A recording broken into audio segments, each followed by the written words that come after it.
द्वन्द्वातीतं गगनसदृशं तत्त्वमस्यादिलक्षणम् एकं नित्यं विमलवचलं सर्वदी साक्षिभूतं भावातीतं त्रिगुणरहितं सद्गुरुं नमामि।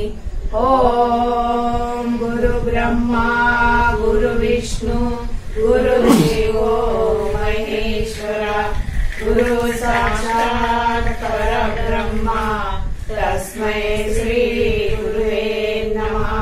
श्री जगद्गुरु सिद्धार्थ स्वामी महाराज की जय। सद्गुरु माधव महाराज की जय। सद्गुरु शिवशरण माता की जय। सकल साधु संत महाराज की जय।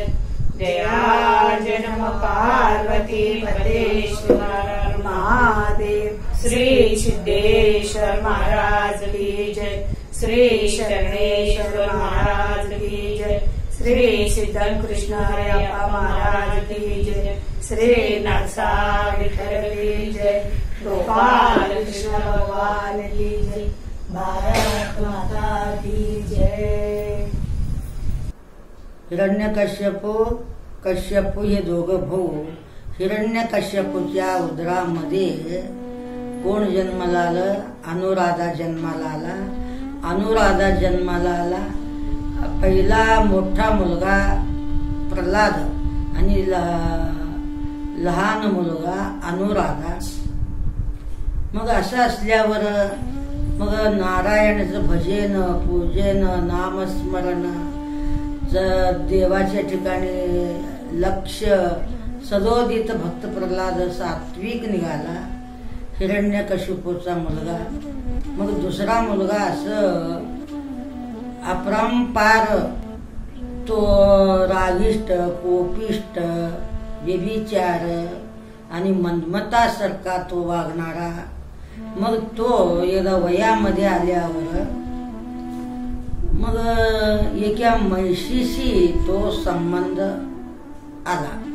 एक म्हैशीशी संबंध आल्यावर मग त्या म्हैशीपासून या अनुराधापासून एक मुलगा त्यांना जन्माला आला। मग आता हात पाय तोंड संबंध अवयव मानवाचे आणि त्या मानवाला 2 शिंग। मग तो तपश्चर्या केला कुणाचा? देवीचा अपरंपार तपश्चर्या केला। बसता उठता खाता पिता झोपता मग अपरंपार तो तपश्चर्या केला कुणाचं? देवीचं। मग तपश्चर्या केल्यावर देवी त्यांच्यावर प्रसन्नता झाली। प्रसन्नता झाल्यावर सर्व सिद्धी सर्व ताकद पराक्रम सर्वांच्या देवाधिकांना वश करण्याचं पंचमहाभूतांना वश केला आणि देवाधिकांना वश केला। चंद्र सूर्यांना वश केला। मग पराक्रमी बनला कोण? महिषासुर अनुराधाचा मुलगा। तो एवढा पराक्रमी झाला मग शक्तिवान बलवान झाला।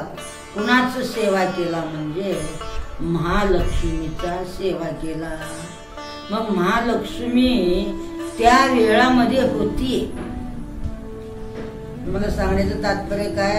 आता तुम्ही माझ्या समोर बसला मी तुमच्या समोर बसल्या मग तेव्हा त्या टाइमामध्ये ती होती कोण? महिषासूर होता आणि महिषासूर मर्दिनी होती। आता नंतर नाव पडलं महालक्ष्मी नाव होता। मग आता तुम्हाला शत्रू झालेला बी कळतंय मला तुम्ही शत्रू आहे हेही कळतो। मग गेल्यावर मेल्यावर काही कळत नाही। मग तेव्हा काय झालं? हे तुम्ही भ्रमामध्ये पडू नका आणि शास्त्राने काय सांगितलंय हे आम्ही सगळं काल्पनिक सांगू लागलोय। तुम्ही मान आणू नका। काय म्हणते तर शास्त्र काय सांगते? आम्ही काल्पनिक देवी अनादि आहे आणि शांत आहे। ब्रह्म अनादि आहे आणि अनंत आहे। उत्पत्ती नाही मायाला, परंतु उत्पत्ती नाही अनादि, उत्पत्ती रहित म्हणजे अनादि. मग ज्ञान झाल्यावर मायाचं म्हणजे अज्ञानाचं नाश होतो, म्हणून शांत होती. मग झाल्यावर ती आम्ही वेदांत शास्त्र काय करतो, शास्त्र सांगतो आम्ही काल्पनिक हे रचना केलेला आहे, परंतु माया उत्पन्न झालेली नाही स्पष्ट सांगते ते या ग्रंथामध्ये. अजून एक मी 7-8 ग्रंथ वाचते. मग एवढं कसं तुम्ही कळालं? आता गणपती मातीमध्ये निर्माण झाला, मग त्याचे सगळे अवयव आम्ही केलं का नाही? त्याप्रमाणे एका ब्रह्माच्या ठिकाणी महामायाचा निर्माण केलो. कुणासाठी निर्माण? देवाजवळ तेवढं ताकद आहे, ब्रह्माजवळ तेवढा ताकद आहे. मग शास्त्र मिथ्य वर्णन केलेलं आहे, स्पष्ट बोलते त्याने. शास्त्र ज्ञानी काय करतात? कुणाचं भीड भार ठेवत नाहीत, मग यथार्थ सांगतात, खोटं बोलत नाहीत. का जगाला सिद्ध न सतो विद्यते भावो न भावो विद्यते सता उभयोरपि द्रष्टांतो तनयो तत्वदर्शिवी. असत्याला सत्य मानू नका, सत्याला असत्य मानू नका, हा मोठा पाप आहे. मग तेव्हा मग हे महिषासुर काय केला? कुणाचं ताकद संपादन केला? तुम्हाला गणपतीचं पहिलं उदाहरण दिलेलं आहे. गणपती मातीमध्ये नाहीच नाही, त्यांचे अवयव नाही, तर नैवेद्य नाही, काही नाही, परंतु सर्व काही एका मृत्यूच्या ठिकाणी झालेलं आहे. आणि मध्ये पहिला मृत्यू आहे, मध्यंतर मृत्यू आहे. मृत्यू म्हणजे माती, मृत्यू का म्हणजे माती, पृथ्वी म्हणजे माती. त्या मातीमध्ये गणपतीचा निर्माण झाला. निर्माण झाल्यावर गणपती आहे का मातीच आहे? मातीच आहे. आणि पहिलं काय आहे? मातीच आहे. मग नंतर काय आहे? पाण्यामध्ये टाकल्यावर मातीच. तिन्ही काळामध्ये माती आहे. गणपती मध्यंतराला कलाकारचं ते महिमा आहे. कुणाला दाखवण्याचं? मृत्युकेमध्ये गणपतीला दाखवण्याचा कलावानाचं ते डोकं आहे. तसं देव लोकांचा काय डोकं आहे? मग ब्रह्म सगळं 33 कोटी देव इंद्राचं पदवी घेतला, चंद्राचं पदवी घेऊन प्रकाश करू लागला रात्री, सूर्याचं प्रकाश घेऊन दिवसा प्रकाश करू लागला, इंद्राचं पदवी घेऊन इंद्र गादी चालवू लागला, अवेळी पाऊस पडू लागलं, संबंध अष्टदिक्पालक धडी डोंगरामध्ये दडून राहिले. कुणाला घेऊन? महिषासुराला घेऊन. का महिषासुराला घेऊन? का महिषासुर देवीला प्रसन्नता करून घेतला होता. देवी म्हणजे देवाहून वेगळी नाही, हे लक्षामध्ये असू दे. तुमचा पती तुमच्या अपेक्षा वेगळा नाही. मन जुळले म्हणजेच तुम्ही नवरा बायकाचा सुखाने संसार चालतो. ब्रह्मतित्त माया, पुरुषातित्त बाया, वृक्षातित्त छाया. वृक्ष जिथं आहे तिथं छाया असतो, ब्रह्म जिथं आहे तिथं माया आहे, बाबा जिथं आहे तिथं बाई आहे, हे शास्त्र आहे. मग तेव्हा काय झालं? मग बलंडे झाला. 33 कोट देवाना देखील तो धरी डोंगरी सगळे आपले सत्ता सोडले, आपलं कार्य सोडले, आपलं पदवी सोडून त्यांना हाकलून दिला. कशाच्या ताकदीने? देवीच्या भक्तीच्या ताकदीने. आता तुमच्या समोर येऊन उभं राहिलं तरी देवी तुम्हाला दिसत नाही. हे का? देवी अदृश्य आहे. दृश्य नाही का? अदृश्य आहे. दृश्य आहे. हे संबंध देवीच आहे. तुम्हाला वाटतो का देवी म्हणून? नाही. मग तेव्हा काय झालं?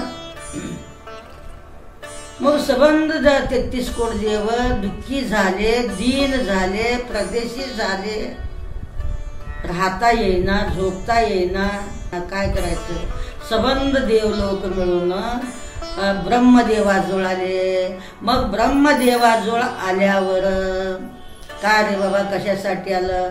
महिषासुराने आमची पदवी घेतला, आमचं सत्ता घेतला, आमचं गादी घेतला, आमचं घेऊन आम्हाला जंगलामध्ये हकलून दिला. आता काय करायचं? इंद्रलोक नाही, चंद्रलोक नाही, ब्रह्मलोक नाही, 33 कोटी देवाचे लोक सगळे तो हिरावून घेऊन स्वतः तो राज्य चालवला. कोण? महिषासूर. मग असं केल्यावर मग ब्रह्म म्हटला बाबा मी काय करू आता? माझ्या हाताने काय होणार? ते सत्ताधीश, शक्तिवंत, पराक्रमी शंकराकडे आपण जाऊ. ते मग संबंध देव मिळून विष्णूकडे गेले. विष्णू सहित सर्व देव शंकराकडे गेले. भगवान महादेवाकडे शंकराकडे गेल्यावर महादेवाने तपश्चर्याला बसला होता. आपल्या सच्चिदानंद रूपाच्या ठिकाणी मन तल्लीन करून जग विसरून तो तपश्चर्याला बसला होता. तेवढ्या टाइमामध्ये हे घोळका गेलं देवाधिकांचा. घोळका जाऊन काय म्हणाले, काय आवाज निघाले म्हणून डोळे उघडून बघतात तर सर्वांना घोळका येऊन बसले. काय रे बाबा कशासाठी तुम्ही आला? काय काम पडला? तुम्ही एवढं का घाबरलं? एवढं का दीन झालं? एवढं कशामुळे तुम्ही घाबरलं सांगा म्हणताना मग ब्रह्मदेव म्हणतो असं ना असो, महिषासुर देवीला प्रत्यक्ष करून घेऊन पराक्रमी झालाय. आमचे पदवी, आमचं सिंहासन, आम्ही जे जे कार्य करतो स्वतः तो होऊन कार्य करू लागलाय. वेळी या वेळी पाऊस पडू लागली का नेता? वेळी या वेळी पाऊस. पुष्कळ सृष्टीमध्ये खाली वर होऊ लागले.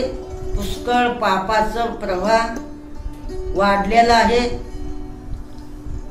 मग काय करायचं म्हणताना हे संबंध शब्द त्याने ऐकले. त्यांचा राग, त्यांचा क्रोध नक धरून शिकापर्यंत तो खवळले. कोण? भगवान शंकर. अंगावर रोमांचन उभे राहिले. कंठ सद्गतीत झाला.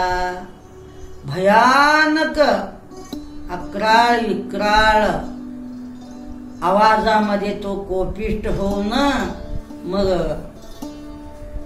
स्वराने तो म्हणतो, अगं पार्वती तू आता ये. एवढं म्हणून त्या महादेवाने क्रोधामध्ये त्यांचं तोंडातलं गोळा, अग्निसारखं गोळा, प्रकाशमान गोळा बाहेर पडला. मग पार्वतीच्या तोंडातलंही प्रकाशमान तेजपुंज अग्नीचा गोळा तोंडातून बाहेर पडला. त्याप्रमाणे विष्णू, ब्रह्म, इंद्र, चंद्र, सबम कुबीर संबंध 33 कोट देवाच्या तोंडातला गोळा पृथ्वीवर हिमालया पर्वताप्रमाणे अवढव्य ढिगारा निर्माण झाला. मग ते अवढव्य देवाच्या तोंडातला जो प्रकाश आहे, जे उजीड आहे, लाल बुंद गोळा हिमालया पर्वतासारखा अपरंपार विशाल प्रभावित तेजपुंज असा प्रकाश निर्माण झाला. ते प्रकाश पाहून संबंध नरनारी संबंध चकित झाले, देव चकित झाले. त्या डोळ्याने ते प्रकाश भगवना असं निर्माण झालं. मग त्या प्रकाशामध्ये प्रबळ एक स्त्री निर्माण झाली. त्या स्त्रीचं नाव, त्या माताजीचं नाव, त्या अबालाचं नाव जगदंबा असं तिला नाव ठेवण्यात आला. देवी प्रगट झाली आज. कुणापासून? 33 कोटी देवाच्या प्रकाशापासून तिचं अवतार निर्माण झाला. आम्ही कुणापासून झाला? देव आले म्हणजे चैतन्य आला. चैतन्य म्हणजेच ब्रह्म. देवीचं चरित्र ऐकावं म्हणजे महात्म्याच्या तोंडानेच ऐकावा. कोणचे का प्रमाण ऐकणार, त्यांना मेन त्यांना कळालेला आहे. जो ऐकणारा सराफ तेवढा हुशार नसतो, परंतु कारागिरी हुशार असतो. कारागिरी म्हणजे काय, सोन्यामध्ये काय करायचं काय नाही, कोणचे दागिना घडवावं काय घडवावं हे कारागिरीला माहिती असतो. सोनाराला माहित नसतं, फक्त ऐकण्याचा माहित असतो. त्यांना किंमत करता येतो, सोनं ओळखता येते, परंतु दागिना घडवता येत नाही. त्याप्रमाणे आता मग शंकर खवळला, देवीचा अवतार झाला. माताजीने जगन्माता महालक्ष्मी महालक्ष्मी, बघा किती मोठा अर्थ आहे. आपण कुठं तर राहतो, लक्ष्मी सगळ्या ठिकाणी आहे हो, परंतु त्यांना आकार देईना तुम्ही. संसारामध्ये लुबडल्यामुळं आकार देता येईना. मग म्हणून कारागिरी व्हावं आणि सोनं पारक करणारा असावा. दुसऱ्या लोकांना ते सोनं पारकाचं जमत नाही आणि दागिना करायचंही जमत नाही, असं आपण आहे. मग तेव्हा आता देवी उदास वाटलाली, निरसत्व वाटलाली. आता काय करायचं, बाईच्या ठिकाणी तरतरी असावा, चालकपणा असावा, हुशारी असावा. मग राक्षसाला जिंकण्याचा ताकद आलं पाहिजे. मग एवढं झाल्यावर मग आता पटकन विचार केले महादेवाने, म्हणून तिचं पहिलं नाव महादेवी म्हणते तिला. महादेवाने लक्ष्मीचा चेहरा बनले, चेहरा आहे परंतु ते चेहरेमध्ये प्रवेश झाले. कोण पहिलं तर ते जे दिलेच दिले, मग पटकनी चेहरा गंभीर असावा, तेजपुंज असावा, आवाज खणखणीत असावा, अंगामध्ये धमक असावा. मग पटकनी ते चेहरा महादेवाने झाले. मग युद्ध करायला चेहऱ्याने युद्ध करता येत नाही. काय रे असं विचारा केलं, काय मी झालो आता चेहरा, मग तू काय होणार आता. पटकने विष्णूने 18 हात झाले, 18 तोंड कोण झालं, शंकर झाले, आणि हात कोण झाले, विष्णू झाले. मग एवढं भार लादणार कोण आता. 18 दोन्ही किती 36 हात दिले. मग तेव्हा एवढा अवतार घेतली. मग हे सगळं वरच कोण लादायचं आता. ब्रह्मदेव चरण झाले, म्हणून महात्म्यांचे चरण दिवत्यात. हे सगळं वरच लादलं पाहिजे ना. मग ब्रह्मदेवाने काय झाले, चरण झाले देवीचे. सुंदर असावा, गोजीरवान असावा, पायामध्ये ताकद असावा, रुबाबदार असावा. मग चरण झाले कोण, भगवान ब्रह्मदेव. मग ताबडतोब यम केस झाले, असं देवीचा निर्माण. मग केस झालं, आता डोळे टवटवीत, मोठे लिंबासारखे टवटवीत, तेज पुंज डोळे असले पाहिजे. नुसतं डोळा भिडकावले म्हणजे ते राक्षसाने थड झालं पाहिजे, गार पडले पाहिजे, त्यांचं धैर्य खचित झालं पाहिजे, त्यांचं ते भेले पाहिजे. नजरने पटकनी अग्निदेव नेत्र झाले, त्रिनेत्र झाले. अग्नी चेहरा मोठा असलं पाहिजे, त्या चेहऱ्याला नाकही नीट असलं पाहिजे. मुलीला बघायला गेलं म्हणजे पहिलं नाक बघतो आणि डोळे बघतो. हे डोळे आत गेलेले इथं, नाक नकट आहे, तिथं नाक डोळे चांगले आहेत. काय म्हणतो आपण, नाक डोळे चांगले आहेत, मुलगी रुबाबदार आहे, बांधेदार आहे, त्याप्रमाणे पटकनी अग्निदेव काय झाले, डोळे झाले. आणि कुबीर काय झाला, नाक झाला. संध्या काय झाली, भोवाया झाली.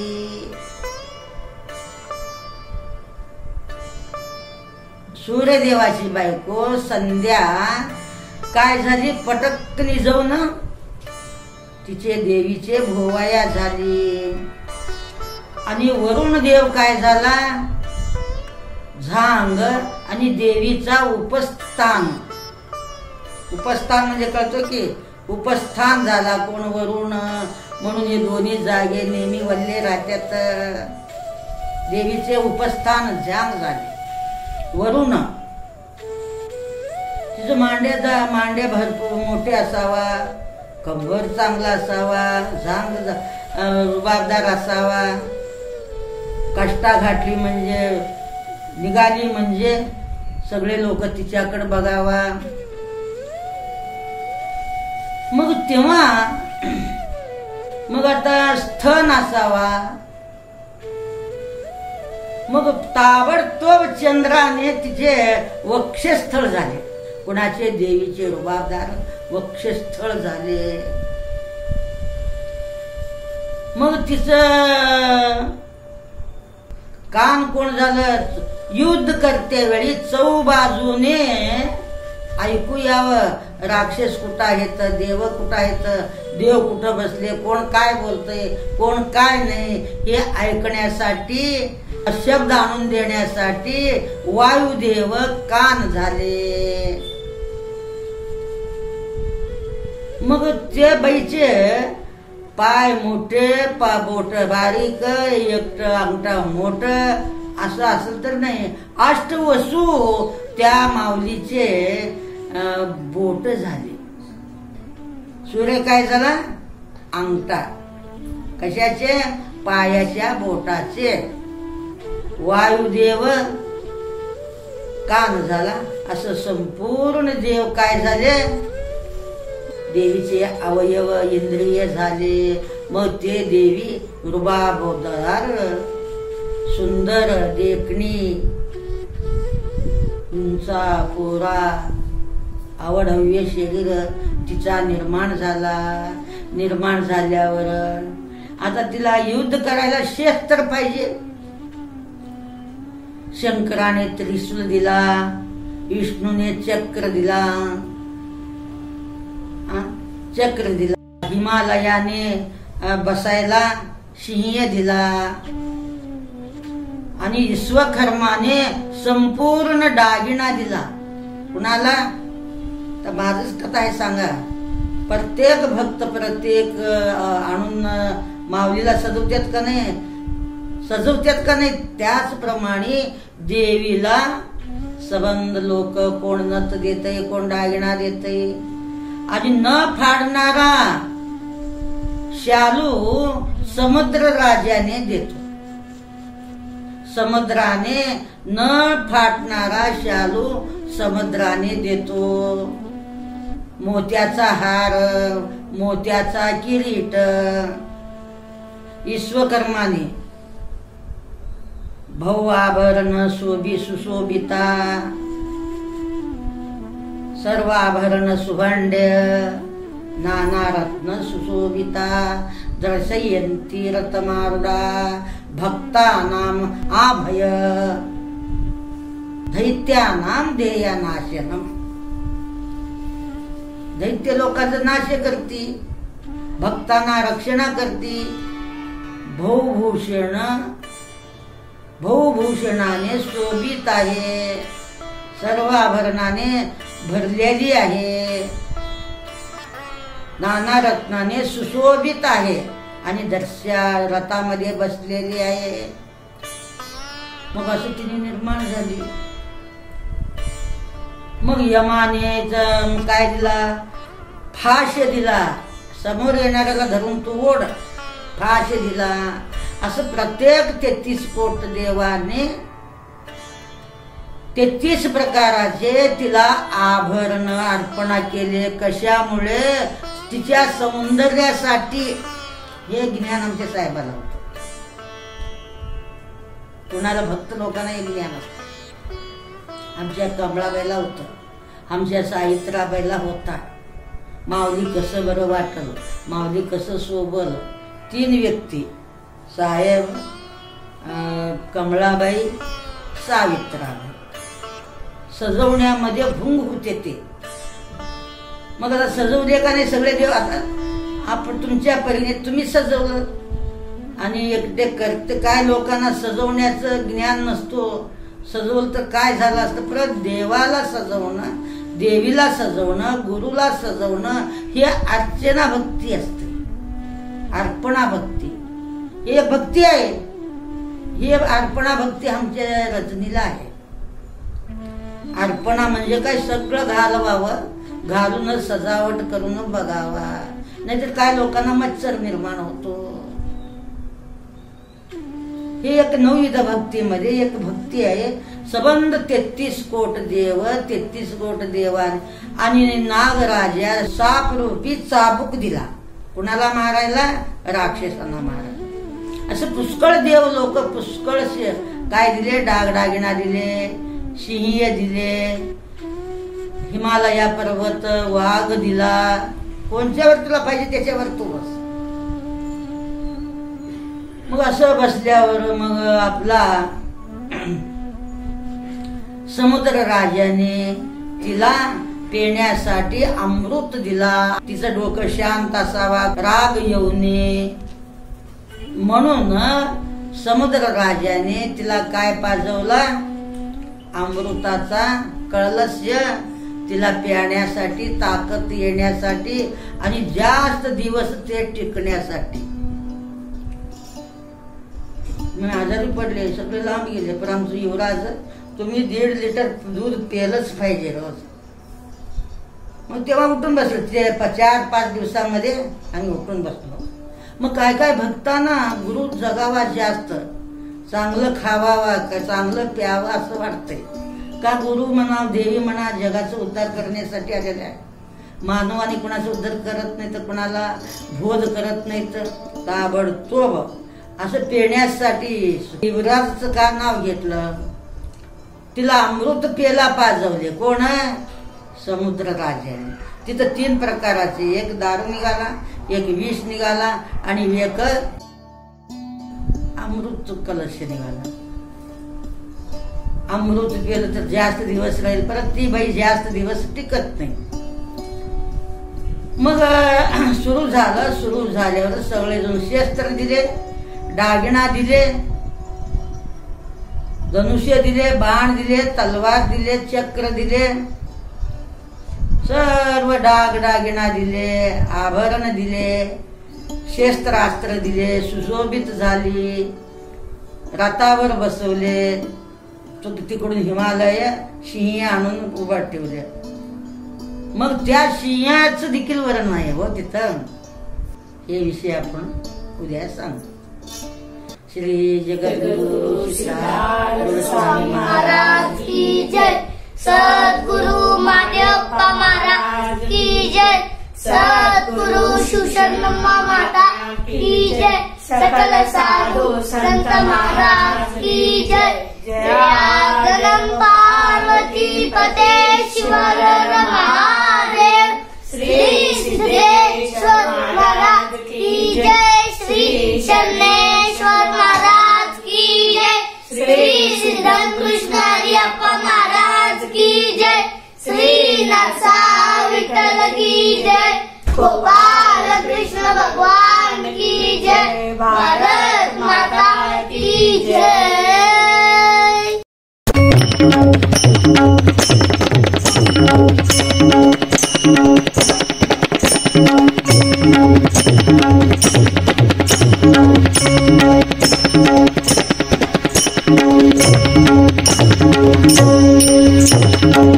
Thank you.